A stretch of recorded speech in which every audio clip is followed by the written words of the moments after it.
Assalamualaikum warahmatullahi wabarakatuh. Perkenalkan, nama saya Desinta Mahmud dengan NIM 2210121080.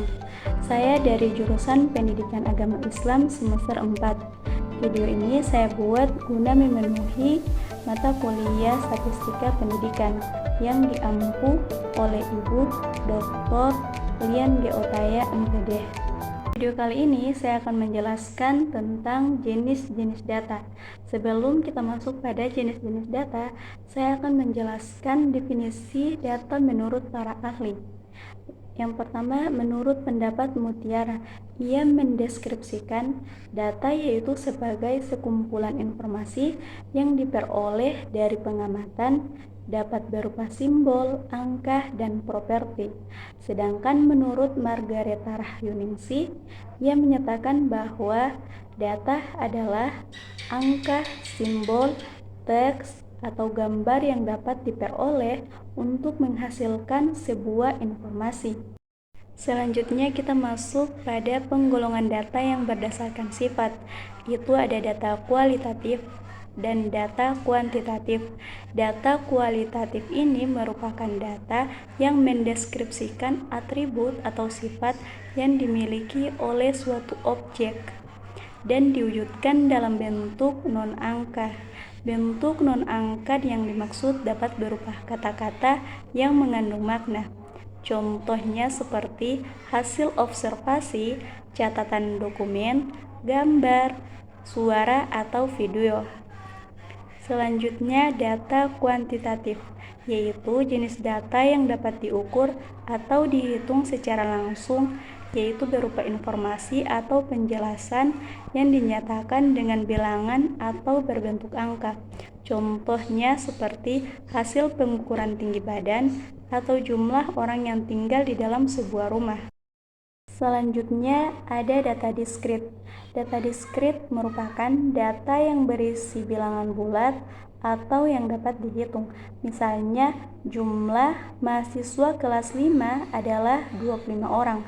Contoh data ini disebut dengan data diskrit karena bisa dihitung jumlahnya dan tidak bisa dipecahkan menjadi nilai desimal atau pecahan seperti 5,2 mahasiswa.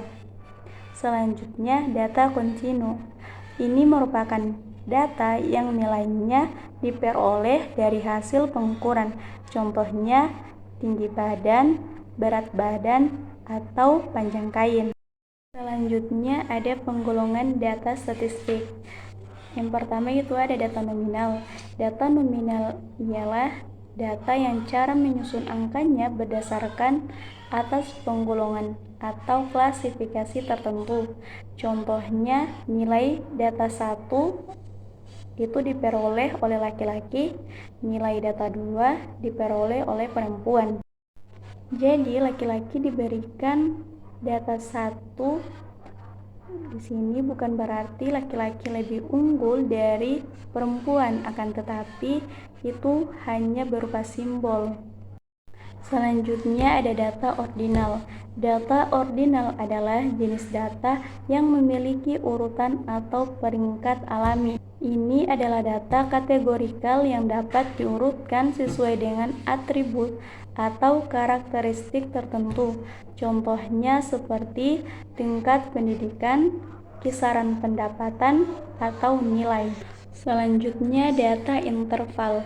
Data interval ialah data yang diperoleh dengan cara pengukuran di mana jarak antara dua titik skala sudah diketahui, tidak mempunyai titik nol absolut, tidak bermakna kelipatan, dan juga tidak bermakna kelipatan.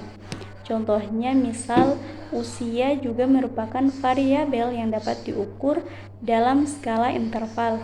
Misalnya jika A berumur 15 tahun dan B berumur 20 tahun, maka jelas bahwa B lebih tua dari A. Selanjutnya ada penggolongan data berdasarkan bentuk angka. Itu ada data tunggal. Data tunggal dapat juga disebut sebagai data yang belum dikelompokkan.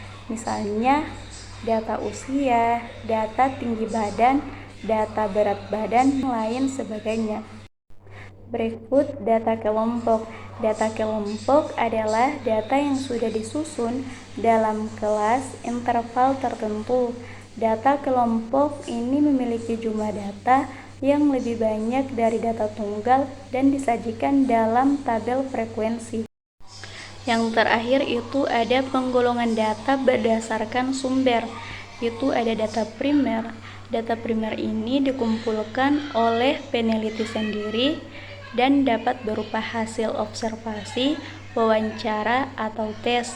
Data primer ini dikumpulkan untuk tujuan khusus dan sesuai dengan desain penelitian. Contohnya data primer adalah hasil wawancara dengan responden, data hasil pengukuran dari alat ukur, atau data hasil pengamatan langsung. Berikut data sekunder. Data sekunder adalah data yang sudah tersedia dan dikumpulkan oleh pihak lain di luar instansi yang diteliti.